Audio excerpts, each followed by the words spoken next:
Mesdames, Mesdemoiselles et Messieurs, bienvenue dans cette nouvelle édition. Au titre de l'actualité aujourd'hui, hydrocarbures et énergie renouvelable à l'ordre du jour du Conseil de la Nation. Introduction prochaine de 4 nouveaux vaccins dans le PEV. Mali, Monghi Hamdi se dit confiant de voir la rébellion signer l'accord de paix d'Alger. Arménie-Turquie, commémoration du centenaire du génocide. L'Algérie, deuxième pays africain du classement des pays les plus heureux au monde. Nous débutons ce journal avec cet hommage rendu jeudi en fin d'après-midi à Constantine, à l'écrivaine Zhor Ounissi et à titre posthume au poète et homme de lettres Malek Haddad, deux icônes de la littérature natifs de la ville de Constantine. La cérémonie, organisée au Palais de la Culture portant le nom de l'écrivain disparu, en présence des familles et d'amis de ces deux figures de la littérature nationale, a été marquée notamment par la présentation et la vente dédicace du livre de l'ancienne ministre algérienne Zhor Ounissi, sous le titre « L'imam Abdelhamid Ben Badis et la renaissance d'une Oumma, histoire d'une vie ». Des témoignages, des lectures d'extraits de poèmes de Malek Haddad et des passages du livre de Madame Ounissi ont caractérisé cette cérémonie d'hommage organisée sous l'égide du commissariat de l'événement Constantine, capitale 2015 de la culture arabe, en présence des autorités de la wilaya et de nombreux hommes de culture. Le chef de département du livre et de la littérature du commissariat, ainsi que de nombreux universitaires, écrivains et poètes, ont vanté les mérites de la Shahrazad de la prose, Zhor Ounissi, avant de mettre en exergue les qualités et la beauté du verbe de Malek Haddad, l'auteur de 6 Constantine m'était compté. Plusieurs œuvres de Malek Haddad ont été citées, entre autres Le Malheur en danger, La Nef de Paris, La dernière impression, Je t'offrirai une gazelle, Les zéros tournent en rond, ont été cités en référence pour illustrer les qualités littéraires de cet homme de lettres constantinois.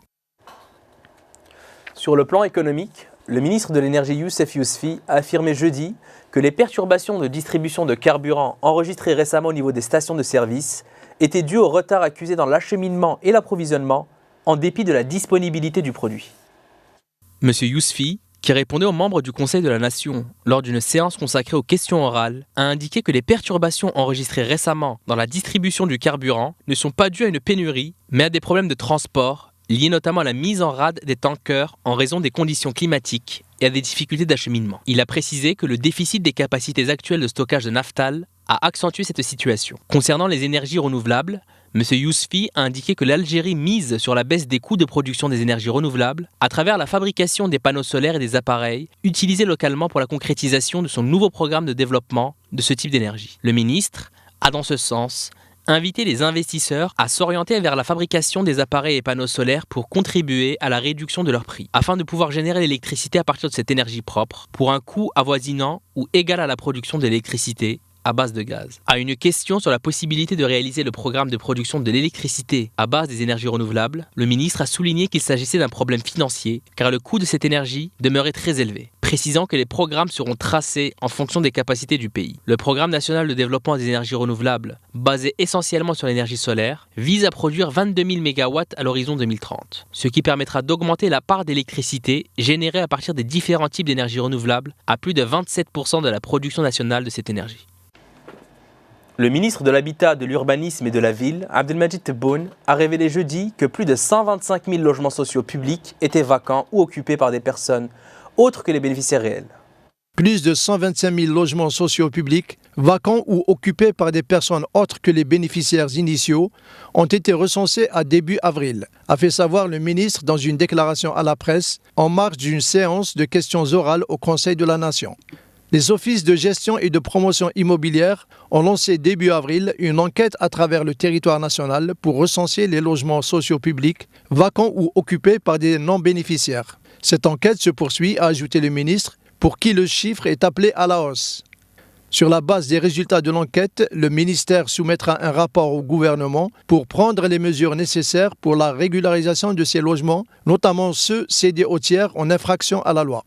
Dans sa réponse à une question orale d'un membre du Conseil de la Nation sur la question urbanistique du pays, le ministre a indiqué que les constructions inachevées et non conformes aux règles d'urbanisme seront démolies si les propriétaires ne se mettent pas en conformité avant août 2016.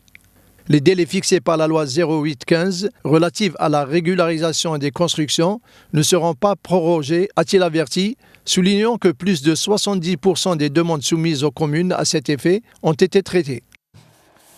Côté santé, 4 nouveaux vaccins seront prochainement introduits dans le programme élargi de vaccination, a indiqué jeudi Al-Jismaïn Misbah, le directeur de la prévention au ministère de la Santé, de la Population et de la Réforme hospitalière. Le vaccin polio injectable, VPI, sera introduit selon le même responsable avant la fin 2015, tandis que les 3 autres, vaccins anti-rubéole, anti-oreillon et anti-pneumococcique, seront ultérieurement intégrés. Cette introduction des 4 nouveaux vaccins dans le PEV s'est faite dans un souci d'améliorer et de préserver la santé du citoyen, a affirmé M. Misbah à l'occasion de la Semaine mondiale de la vaccination. Cette opération s'inscrit dans le cadre de l'engagement de l'Algérie vis-à-vis de l'OMS, a-t-il ajouté, précisant que l'État avait consacré à cet effet 7000 centres de vaccination en les dotant d'un staff technique qualifié. Selon le professeur Misbah, la couverture sanitaire réalisée par l'Algérie dans le domaine de la vaccination a dépassé 90%, qualifiant ce taux d'acquis non atteint par certains pays avancés. Avant de saluer l'engagement des pouvoirs publics à assurer la disponibilité et la distribution des vaccins à travers toutes les régions du pays. Un cahier des charges relatif à la vaccination dans le secteur privé sera mis en place, a fait savoir le même responsable selon lequel il s'agit d'un partenariat important pour la promotion de la santé publique dans les 2 secteurs. Pour sa part, le chef de service de pédiatrie à l'hôpital Franz Fanon à Blida, le professeur Shawqi Qaddash, a souligné la nécessité de revoir le système de vaccination, notamment en termes de dosage, surtout après la disparition définitive de certaines maladies en Algérie. Sur le plan international, l'Arménie commémorait vendredi, en présence notamment de Vladimir Poutine, le génocide perpétré contre sa population en 1915 par les Turcs ottomans. Une tragédie au cœur de l'identité arménienne qu'Ankara refuse de reconnaître. Le président arménien, M. Sarkissian, a remercié les dirigeants étrangers venus prendre part aux commémorations, promettant que rien ne sera oublié. La Bulgarie, pays voisin de la Turquie, a reconnu vendredi l'extermination massive des Arméniens il y a 100 ans, tout en évitant le mot génocide, qui a coûté la vie à 1,5 million d'Arméniens sous l'Empire ottoman, et en distinguant l'Empire ottoman de la Turquie actuelle. En Turquie, une centaine de personnes se sont symboliquement réunies vendredi matin à Istanbul pour commémorer les massacres d'Arméniens perpétrés par l'Empire ottoman, que les autorités d'Ankara refusent de qualifier de génocide. Elles ont exhibé des portraits des victimes de l'opération et des pancartes sur lesquelles on pouvait lire « Reconnaissez le génocide » en turc, en arménien et en anglais, puis réciter les noms des villages arméniens détruits sur ordre des autorités ottomanes. Dans un message adressé au patriarcat, le président turc Recep Tayyip Erdogan a renouvelé ses condoléances aux victimes arméniennes des tueries de 1915-1917. « J'affirme que nos cœurs sont ouverts aux descendants des Arméniens ottomans de par le monde », a également écrit l'homme fort du pays dans son message. Sur le drame des naufrages en Méditerranée, les dirigeants européens étaient sommés jeudi d'apporter enfin des réponses incluant des opérations militaires contre les trafiquants, mais aussi de se montrer plus solidaires dans l'accueil des réfugiés. Avant l'entame du sommet européen extraordinaire consacré aux migrants en Méditerranée, qui a réuni les chefs d'État et de gouvernements européens, une minute de silence a été observée à la mémoire des migrants morts en mer. Au menu de ce sommet, un seul sujet, les récents drames en mer Méditerranée, plus de 1000 morts. C'est le Premier ministre italien qui a voulu cette réunion d'urgence. Le plus difficile pour les gouvernements sera de montrer une réelle solidarité. Ils devront montrer s'ils sont prêts à sacrifier leurs intérêts nationaux en accueillant plus d'immigrés, souligne M. Tusk. Par ailleurs, selon plusieurs sources européennes, les dirigeants de l'Union européenne devraient décider de tripler le budget de l'opération Triton au large de l'Italie, qui passerait de 3 à 9 millions d'euros par mois. La France contribuera dorénavant à l'opération Triton avec 2 bateaux, un patrouilleur et un remorqueur, 2 avions, un patrouilleur maritime et un avion de surveillance des douanes et 6 experts. Si le monde reste indifférent à ce qui se passe en Libye, alors même si on met davantage de moyens, davantage de surveillance, davantage de présence en mer, davantage de coopération, il y aura toujours cette cause terrible qui est le fait que ce pays n'est plus dirigé, il n'est même plus gouverné, il est dans le chaos. La Grande-Bretagne a proposé de fournir des navires militaires, dont le HMS Bulwark, l'un des plus grands navires de guerre britanniques, 2 autres patrouilleurs et 3 hélicoptères. La Belgique s'est dite prête à détacher son navire de commandement et de soutien logistique Godetia. Actuellement, 21 États membres participent à Triton avec 7 bâtiments, 4 avions, un hélicoptère et environ 65 personnes. L'Union européenne et l'Union africaine vont organiser à Malte un sommet consacré à la question de l'immigration qui réunira les chefs d'État et de gouvernement de l'UE, de l'UA et de pays clés, a précisé sur Twitter le chef du gouvernement maltais à l'issue d'une réunion d'urgence convoquée après le naufrage d'un chalutier qui a fait plus de 700 morts dimanche. Malte est avec l'Italie et la Grèce en première ligne face à l'afflux d'immigrés qui tentent de gagner l'Europe en entamant une périlleuse traversée de la mer. Le chef de la mission de l'ONU au Mali a dit son espoir de voir la rébellion à dominante touareg du nord du Mali signer l'accord de paix d'Alger avant l'échéance du 15 mai, selon un communiqué de la MINUSMA publié jeudi. Mounji Hamdi, chef de la MINUSMA, a rencontré mercredi le président malien Ibrahim Boubacar Keïta et lui a exprimé son soutien total pour les efforts entrepris en vue d'un accord de paix. Nous gardons l'espoir et la conviction que le processus d'Alger sera couronné de succès par la signature de l'accord le 15 mai prochain par toutes les parties prenantes maliennes, parce qu'il n'y a pas d'autre choix que de s'inscrire dans la logique de paix, a déclaré M. Hamdi au cours de cette rencontre selon le texte. Le Conseil de sécurité de l'ONU a appelé la rébellion à dominante touareg, réunie au sein de la coordination des mouvements de l'Azawad, à paraffer l'accord de paix négocié à Alger sous peine de tomber sous la coupe de sanctions. Le gouvernement malien et certains groupes armés du Nord ont déjà signé l'accord, fruit de négociations de paix engagées en juillet à Alger sous les auspices de l'ONU. La coordination des mouvements de l'Azawad refuse de le signer sans l'ajout d'un amendement reconnaissant l'Azawad comme entité géographique, politique et juridique. En Afrique du Sud, les députés ont décidé de ne pas siéger la semaine prochaine pour faire campagne contre la xénophobie dans leur circonscription, après les violences ayant fait au moins 7 morts en 3 semaines. La récente vague d'agressions xénophobes a écorné encore un peu plus l'image idyllique de l'Afrique du Sud, qui peine depuis des années à concilier les idéaux légués par Nelson Mandela et une culture de la violence largement héritée de l'époque de l'apartheid. Cette nation arc-en-ciel, qui avait suscité l'espoir du monde entier, n'est plus désormais que l'ombre malsaine d'elle-même, a cruellement commenté l'archevêque Desmond Tutu, toujours conscience morale du pays, malgré ses 83 ans. Cette décision est la dernière en date dans une série d'initiatives du gouvernement du président Jacob Zuma pour à la fois ramener le calme et rassurer la communauté internationale et les autres pays africains dont étaient originaires la plupart des victimes des violences. Vendredi, c'était au tour de la Tanzanie de rapatrier une trentaine de ses ressortissants, dont des femmes et des enfants ayant trouvé refuge dans 2 camps de déplacés à Durban. Selon un communiqué publié vendredi, le Parlement ajoute sa voix à l'ensemble des condamnations de la violence contre les étrangers, le racisme et toutes les formes d'intolérance dans notre pays. M. Zuma, de son côté, rencontrait vendredi les responsables d'associations d'immigrés et de la diaspora africaine installées en Afrique du Sud.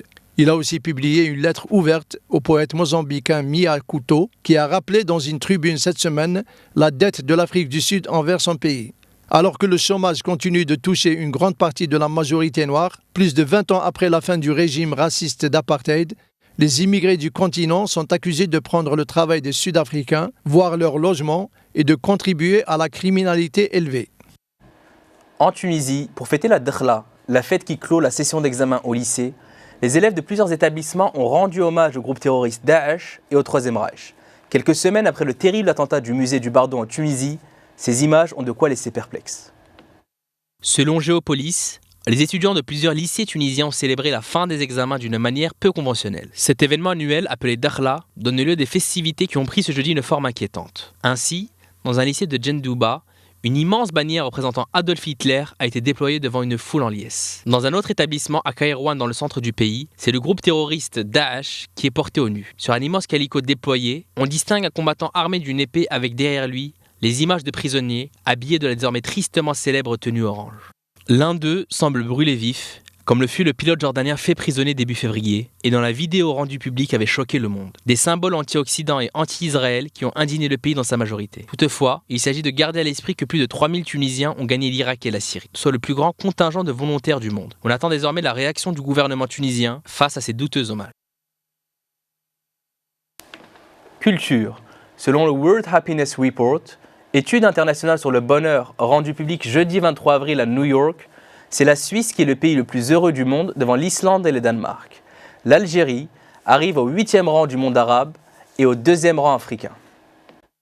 Qu'est-ce qui fait qu'un pays et sa population sont plus heureux qu'un autre? C'est la grande question à laquelle a tenté de répondre pour la 3e fois depuis 2012 le World Happiness Report 2015, une étude internationale rendue publique jeudi 23 avril à New York, qui tente de comprendre les ressorts nationaux économiques, sociaux, de développement ou culturels pour expliquer le bonheur. Alors que dit ce classement? Sur un total de 158 pays référencés, ce sont les Suisses qui sont champions du monde du bonheur avec 7587 points, suivis par les Islandais les Danois, les Norvégiens et les Canadiens classés dans le top 5. Les États-Unis pointent à la 15e place, talonnés par les Émirats Arabes Unis 20e, l'Allemagne 26e et la France 29e, avec 6575 points. La Russie occupe la 64e place, pas loin de l'Algérie classée 68e avec 5605 points. Dans le classement du monde arabe, l'Algérie occupe la 8e place.